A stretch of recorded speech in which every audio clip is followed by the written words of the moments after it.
São 8h41. Eu vou falar que eu queria falar sobre qualquer assunto hoje, menos futebol, porque, convenhamos, o meu São Paulo foi o único time brasileiro que acabou perdendo na primeira rodada da Libertadores. Uma tragédia, viu, Andreasa? Bom dia, rapaz. Ô, Barão, bom dia. O seguinte, eu fui dormir, eu tava exausto, o São Paulo tava vencendo. O que aconteceu depois, eu não sei. Então, ó. Então deixa assim, deixa Você assim. não viu, não aconteceu. É bom ser diferente. Sabe, cara, Viu? Não viu, não tem Beleza. problema. Tomou virada, coisa Isso aqui é horrorosa. amigo, hein? Mas continua favorito, continua favorito. Ah, sim, continua favorito a cair na primeira fase, isso sim, que terror. O Andreasa hoje vai falar pra gente sobre a situação da economia, sobre as falas recentes do ministro Paulo Guedes e também sobre essa paralisia, essa dificuldade que o governo tem tão grande de encaminhar as reformas para o Congresso Nacional, Andreasa.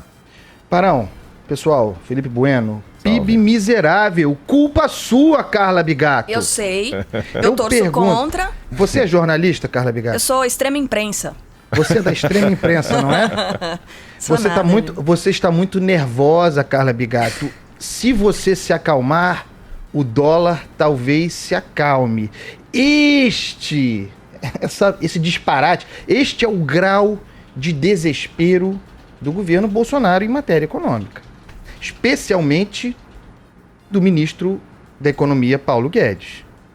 E aí a gente precisa fazer um histórico recente aqui do que se vende. Paulo Guedes, o posto Ipiranga, prometeu, não apenas para nós, não apenas para os eleitores, não apenas em campanha eleitoral, mas internamente para o presidente da República, Jair Bolsonaro, grau de crescimento impossível. Prometeu um crescimento impossível para 2019, prometeu ao presidente. Mas tudo bem, 19 era o ano do ajuste, reforma da Previdência. Aliás, continuamos em 2019, hein? O último grande feito do governo Bolsonaro, e foi um grande feito, mas em matéria de avanço, de reforma estrutural, foi a reforma da Previdência. E já faz tempo, continuamos presos lá. Nem do orçamento para 2020... votado em 2019, nós conseguimos nos livrar ainda. Estamos presos naquele ano. O ministro da Economia vendeu um crescimento, portanto, uma geração de emprego, distribuição de riquezas artificial de muito difícil entrega. E fez isso, associando a bandeira liberal, para um presidente que não acredita nisso. Para um presidente para quem o Estado tem que intervir na economia. Para um presidente que pensa como Dilma Rousseff. Em matéria econômica, Jair Bolsonaro pensa como Dilma Rousseff. Pensa como Ernesto Geisel. É um não convicto, convencido por Paulo Guedes de que o caminho era esse e que, seguindo esse caminho, chegaria, voo de galinha maior ou menor, chegaria a 2022 em condições favoráveis para ganhar a eleição. Só que o tempo vai passando e a entrega não vem. E aí o Guedes começa com essa conversa, de até atribuir à imprensa responsabilidades sobre o mau desempenho da economia. Talvez, se o governo parar de mentir, de desviar e passar a tratar com seriedade o serviço, talvez a imprensa se acalme e tenha coisas boas para reportar. O governo, no entanto, prefere investir no embuste. O PIB é vergonhoso, já falamos. O presidente leva um comediante, um avatar, para se desviar da necessidade de tratar do assunto. Não quis falar sobre o PIB, porque sabe que o problema é grave. Tá aí o Mansueto Almeida, secretário de Tesouro, sujeito seríssimo, diz que não dorme. Claro que não dorme. Estão trabalhando, a conta não fecha, o crescimento não vem, mas a SECOM, a Secretaria de Governo, com farta adesão de microfones, hein? Prefere inventar agora uma disputa para justificar esse PIB, inventar um PIB virtuoso que ninguém vê, uma disputa entre o que seria PIB público, aquele decorrente do investimento público, e PIB privado. É uma invenção.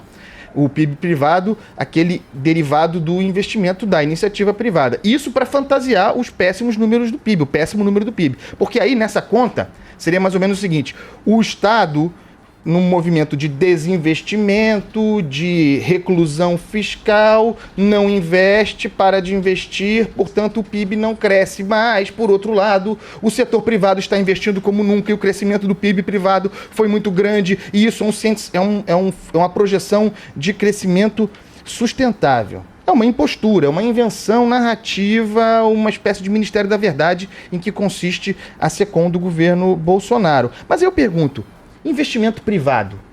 Tem campo para investimento privado no Brasil, estrutural de verdade? Esses empresários brasileiros têm lastro e têm confiança para investir no Brasil de modo a sustentar esse crescimento sustentável? Essa é uma questão importante. Quer falar de PIB privado? Vamos falar de PIB privado, mas onde está o dinheiro? Aliás, onde estão os investimentos internacionais do Brasil? Inexistem. E aí eu repito a pergunta que eu faço aqui desde sempre. A pergunta com base na seguinte premissa: não existe liberalismo econômico sem liberalismo político. Não existe reforma estrutural, mudança estrutural na economia sem estabilidade política. Quem vai investir? Aí a pergunta: quem vai investir para valer estruturalmente num país cujo presidente investe em instabilidade? É lógico elementar isso. Quer um exemplo de por que a economia brasileira não anda? Vamos olhar para a reforma administrativa. O Orengo acabou de falar a respeito. A nova desculpa para o novo adiamento, porque se adia essa reforma desde novembro.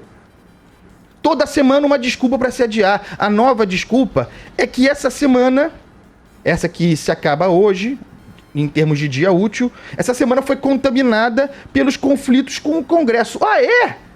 Mas quem gerou os conflitos? Quem inventou os conflitos, senão o próprio presidente da República?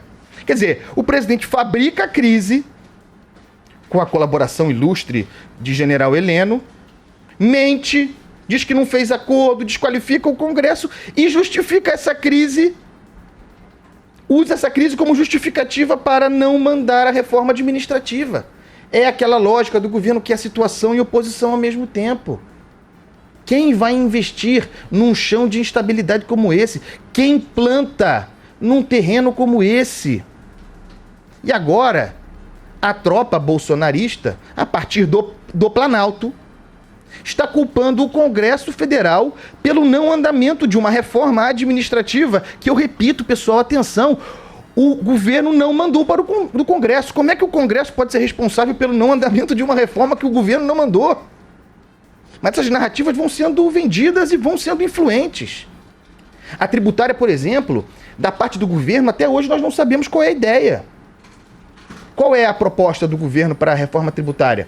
O que existe hoje tramita na Câmara e no Senado em função de iniciativa exclusiva do Parlamento. Mesmo assim, muito difícil. Outra coisa, qual é o foco, qual é a prioridade? Já foi administrativa, fala-se agora na tributária, e a PEC emergencial, não se fala mais dela, essa já está lá. E a PEC do Pacto Federativo já está lá. Mas o problema é o seguinte, já estão fritaram o Onix, péssimo, fritaram o cara, fusível, queimou. Agora o general Ramos está na frigideira, claro. O cara é responsável pela articulação política, faz acordo, negocia com o Congresso. O presidente vai e diz que o acordo não existiu, o ministro vai e diz que o Congresso é chantagista. E a culpa é nossa, Barão? É sua, Barão. A culpa é sua, porque você é jornalista. Isso. Sou Maldito. responsável. Eu só queria pedir desculpa à nação pelo dólar que vai chegar aí perto dos R$5. Eu vou te falar. Todo mundo tem que pedir. Eu peço desculpa. Felipe Bueno já pediu? Desculpa, gente. Carla Bigato já Foi pediu, mal. né? Tá ajoelhado no milho. Não pedi, não vou pedir. Extrema imprensa, é isso aí, tá certo. Extrema imprensa, é isso. Um abração, Tchau, pessoal. Andreasa. Bom fim de semana. Até mais. Beijo.